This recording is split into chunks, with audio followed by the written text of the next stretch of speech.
All right, let's get started. So earlier this year, I was slightly frustrated with React Native. I've been building my own app and porting it to Android. I had a working iOS version, and I just could not get the ripple animation to work at all. So I tweeted this thing, that AI is going to kill React Native just because it's so damn hard to get ripple animation to work, and it's actually easier to just port your SwiftUI app to Kotlin. And I thought no one would notice it. It's just someone ranting a little bit. But it actually got quite a lot of reaction. So like 600 likes, 77 comments. And people were, of course, like on both sides. You can see that a lot of people really loved it. It was like, React Native's going to die. Fuck yeah. And a lot of people were like, you're wrong. You're absolutely wrong. You should resign. And I personally love this one, which was like, actually, you should die. Because and I love it that it's like, not just by any means, but by actually AI killing you. And I don't know if in Rocco's Basilisk, if you've heard of that, developer advocates aren't really that high on the list of things that, or people that AI will kill. Maybe they should, at least according to this guy.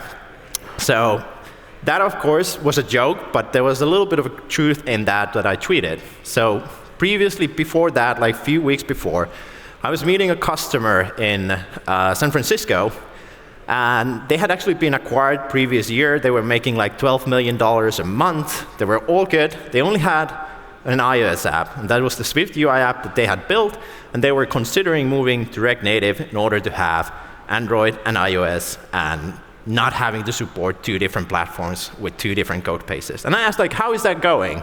Like, probably pretty well. And the guy goes, actually, we scrapped that completely. We just took one of our SwiftUI developers and asked him to convert it to Kotlin using Claude. And I was very surprised, because that was like, how is that faster, easier, or even produces better results in any way? So also, I love that the AI keeps making me more handsome in any one of these pictures that I'm actually on stage. But that got me thinking that AI is kind of changing the architecture trade-offs that we've gotten used to in the past 10 years. So when we previously would choose React Native, because it gave us multi-platform very easily, it allowed us to iterate really fast and deliver quickly doing that, we could have smaller teams and ship faster. And now, AI kind of makes all of these completely useless. We can also do all of these with AI. So I did an experiment. I took a SwiftUI app that I had built, and then I made a React Native version of that. And then I converted the SwiftUI app into Kotlin, so that I would end up with 4 apps, one React Native app for 2 platforms, and a Kotlin, and a SwiftUI app, and see which one of those routes is faster, better, produces better results. And before I get into the experiment, just to talk a little about who I am actually here. So my name is Perttu Lähteenlahti. I'm a developer advocate at RevenueCat, where I have the coolest job. I get to help developers make more money. Sometimes that means hanging by the booth, handing out swag like this morning, or giving talks. This one is from React Conf, I think. Or it means going to an ice fishing competition, because that's, for some reason, what Swift developers really like doing when they go to a conference in up north. But yeah, so that's what I do. I love my job. And I get to build apps on the side. So this was the app that I had originally built, called SEO Console. Allowed me to look into my Google Search Console traffic, built in SwiftUI, had a pretty good native UI feel. And that meant that if I wanted to port it to Android, I would also want it to feel like an Android app. So it would have to make use of Material Design 3. And on iOS, it would have to use, of course, Liquid Class. And have native features like widgets, and then consistent and nice-looking charts, because the charts are the main thing that I keep looking at. And my experiment was, or the hypothesis was, that AI will dramatically reduce the implementation cost across all stacks. So it doesn't really matter what stack you're using, be that SwiftUI or React Native, the implementation will be cheaper. But at the same time, as you gain that, you will lose on coordination, consistency, and maintenance costs. So, as I said, I took the app, I replicated in React Native and Kotlin to see which one of these 2 routes worked the best. And what I measured was that I used Claude's session start and session end hooks to get how many tokens I'm using, how many prompts did it take to implement a feature or to convert the full app, and then just the raw time of doing all of this, which then gave me, for example, the time to functional app as a metric. And the parity, like I could compare like how close are the apps actually to the spec that I had. The iteration speed, so how many versions did I need to make in order to get the feature to a state that it actually required. And then last but not least, I looked at how much of the code got duplicated. So if you look at, here we have all 4 apps. And I'm just going to ask, like, who thinks this is the Swift UI app? Just like the one on the right here. Just raise your hand if you think that's the Swift UI app. OK, 2 people, cool. And how many people think that this one is the Kotlin app? Like 3 people? All right. Well, if we zoom in on the inconsistency, we see multiple ones. So there's actually, the first one is actually Swift UI app, not a React Native app. So React Native handles, for example, wrapping the text way better for some reason. But you can see that there was a bunch of things, even when I ended up at the finalized app, that I still needed to tweak. And this ended up taking a surprising lot of time to go back and forth. And the Kotlin app, for example, it never really got to a stage where it was actually good. Like, for example, in React Native, the fonts and everything was good on the first try.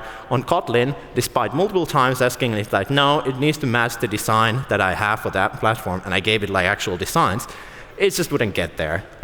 This could be part of me not understanding Kotlin as well, but also just the fact that AI doesn't have enough context, enough learning material to actually produce good Material UI 3 code.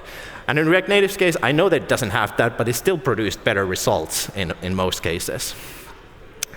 So if we look at the results, it took like 3 times more tokens, 8 times more prompts, and almost a double the amount of time to get to a stage by converting to a finalized app stage by converting the Kotlin, the Swift UI app to Kotlin than it took, for example, to just take the React Native app and do the same thing. And this is quite a, like, of course, we can reduce the token count, the prompt count, by using better prompts, using MCPs, skills, and just like token reducing methods. And even in the age of like token maxing, the token count doesn't really matter. But what matters, it is the more time that it took to do these things. And no matter what I did, when I added skills, it didn't really come down from this. And there's a few different reasons for that. So I poured these like results into 3 insights. So as I said, it took more prompts and time to convert to Kotlin than it to just build it in React Native to 2 platforms at the same time. You could get like 80% done in a weekend, but then like I spent almost a week just fixing stuff here and there on the Kotlin version that it would actually have those things that all the other things had. And it was just generally more faster. And there's a funny thing, like last week I was listening to React Native Radio podcast, and they had actually encountered the exact same problem. So they said that at Infinite Red, they had been trying to build the same app in React Native, and then did the same in Kotlin. Or I'm not sure what native language they used. Maybe they used Java, but I'm guessing it was Kotlin. And they ended up the same result. It took like 20%, the remaining 20% ended up taking way more time. So that was an interesting learning, because I thought that it would be very simple to just convert, because it's just from one syntax to another. Who cares? AI shouldn't.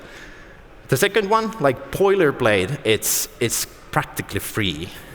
So, and that meant that like getting to states where the app actually like functioned and looked good, that was essentially free. And I got there very quickly. But then the polishing part, doing the bug fixes, coordinating that the bug is fixed on one platform and also on the other, that started accumulating, actually costing way more time. So even though, like in React Native, we have a single lane, and that usually produces like 2 apps, in Swift UI and Kotlin, when they were separate apps, I ended up spending a lot of time in the polishing phase, because things just didn't feel right. They didn't feel good. And if there was a bug, I would usually have to fix it on both. Although, of course, in React Native's case, usually you have the opposite way around. So if you have a bug on iOS, it usually happens on Android as well. So it was a bit of a weird thing, but it was not as consistent as you would have guessed. A third insight, like since code is now very cheap and we don't really have to care about how quickly we're creating something, the fact that React Native allows us to write once was always kind of a side effect and doesn't really matter anymore. It was a nice perk while it lasted, but the true power of any framework is the fact that you have to only think once, like at least most of the time when you're implementing anything with it. In my app, there were multiple times where I had to go back and reference the SwiftUI code in order to understand if the Kotlin code was working better. And this happened a lot when working with time series data, which I have a lot because there's charts. And the charts ended up being all over the place. And this is one exact case where it really didn't work. But that's kind of the point where you end up losing a lot of time, despite having AI that easily produces you the code. And because my experiment was quite lightweight, I wanted to pull in also some industry data.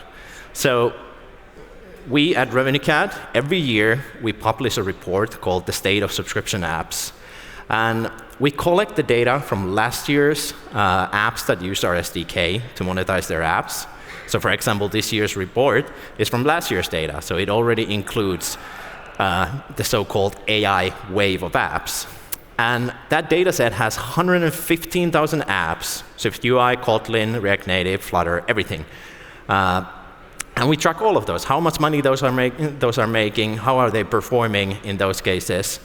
And they make $16 billion in revenue. So we're counting a lot of dollars. So I of course wanted to know that what are actually people choosing when they want to build apps that monetize very well. Because if it's now easy to convert from one syntax to another, shouldn't that mean that we're starting to see like React Native lose? Because previously it was doing pretty well. And it actually turns out that React Native still wins in almost every possible way. So download to paid is 25% higher than, for example, download to paid on SwiftUI, which is the top leader in that. So that means that React Native apps, when users download them, they are more likely to make money than same app built in native.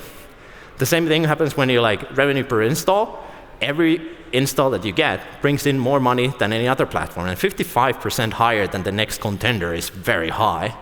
And also, you could explain two of these away by saying that React Native apps use shady tactics to get users to subscribe in the beginning.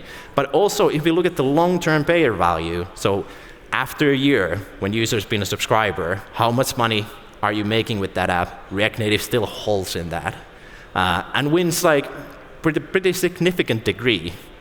And you could of course say that, okay, React Native probably unlocks all of those things, and that's why people are using it. But I think it's the opposite way around.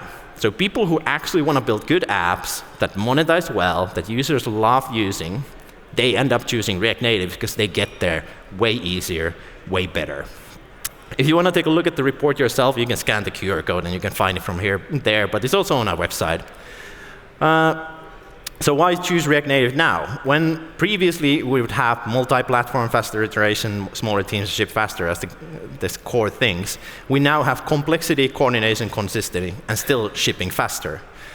Complexity is that you still end up with, there's less complexity with React Native with the two apps. And since AI doesn't reduce complexity, actually, in my case, it ended up multiplying it multiple times, forcing me to go back and forth, look at the code. It doesn't really solve that. So you would still be better off choosing React Native if you want to reduce the complexity. Another thing is the coordination between platforms. It was way easier, and it still is way easier to just work on two platforms from a single code base. And then there's, of course, consistency. So key product features that are not user-facing are way easier to coordinate in React Native than anything else, and which is also one of the reasons why it probably tells you why those apps are monetizing so well. So when you can add analytics, AP testing, monetization in a single code base and control everything from there, you don't end up coming to problems where you're missing, for example, an important analytics event, and that's why you don't understand what the users on Android are doing. Another part is the fact that iOS and Android, those don't make up a multi-platform solution. So as apps are just interfaces to your service, you kind of need the web as well. And it usually ends up being the biggest one you have. And I was looking at the schedule, and there's actually going to be a talk that I'm personally going to see, but probably you guys see. Edwin Warger's talk on one code base to 3 platforms, which kind of sounds that it kind of touches on this pretty well. So if I want to conclude this thing, the real measure of a framework is not the lines of codes or lines of codes that you ship or the tokens in any way. It is the shipped features that count. And if we go back to the customer, it's now 4 months later, they still have not shipped the app. And I'm pretty sure they would have been able to do that with React Native in that time. I'm going to have an article version of this talk with all the data and whatnot, probably tomorrow. I don't know if I have time to post it today on my blog, so you can take a look at it there. Thank you.